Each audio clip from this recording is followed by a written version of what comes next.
வணக்கம் நேர்களே. சிந்தனைகளை சிதறவிடாமல் செயல்பட்டால் சாதனைகள் புரியலாம். வாருங்கள், ராஜயோக சக்தி மிகுந்த ஆழ்நிலை தியான இயக்கம் வழங்கும் தகவலை கேட்கலாம்.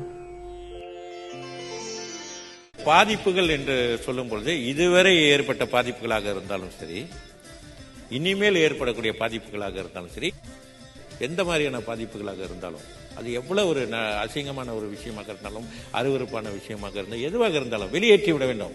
வெளியேற்றவில்லை என்றால் அது உங்கள் உள்ளுக்கு இருந்து கொண்டு, ஆழ்மனதில் இருந்து கொண்டு உங்களுக்கு அந்த அந்த அந்த காலகட்டங்களில் உங்களுக்கு மனவேதனையும் விரக்தியும் கவலையும் துன்பத்தையும் அளித்து கொண்டு தான் இருக்கும்.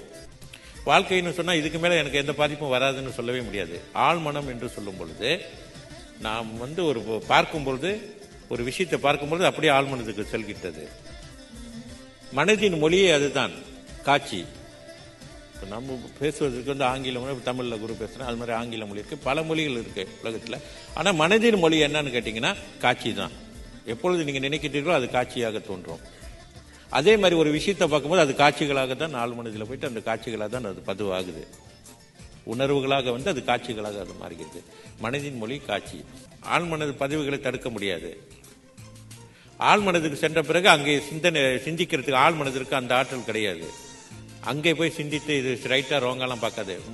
சிந்திக்கக்கூடியது எப்பொழுது நாம் கற்பனை செய்கின்றோமோ பார்க்கின்றோமோ அந்த பிரெயினோட முடிஞ்சது, மூளையின் செயல்பாடோட முடிஞ்சது. நம்ம சிந்திச்சு ஓகே இது ரைட் ராங், அதுக்கு பிறகு ஆழ்மனம் வாங்கிருச்சுன்னா அது நேரடியாக செயல் கொண்டு வந்து விடும். சில விஷயங்கள் உங்களுக்கு தெரியாம அதை நினைப்பாங்க, என் வாழ்க்கையில ஏன் அப்படிலாம் நடக்குதுன்னு அவங்களுக்கே தெரியாது. ஆனால் அதுக்கு உண்மையான காரணங்கள் இருக்கிறது. ஆனால் அவருக்கு உணர முடியவில்லை, தெரிந்து கொள்ள முடியவில்லை.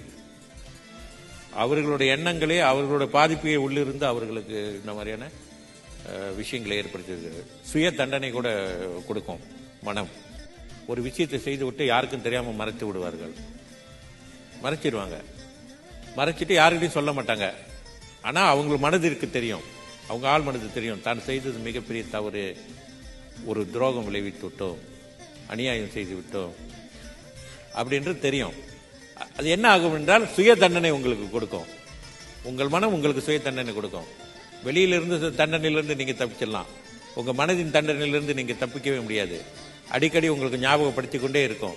ஏதாவது ஒரு வகையில உங்களுக்கு அதற்கு சமமான வகையில உங்களுக்கு பிரச்சனைகளை உருவாக்கி உங்களை மாட்டிவிடும். உங்களை அறியாம நீங்க அந்த பிரச்சனைகளில் போய் மாட்டிக்கொள்வீர்கள்.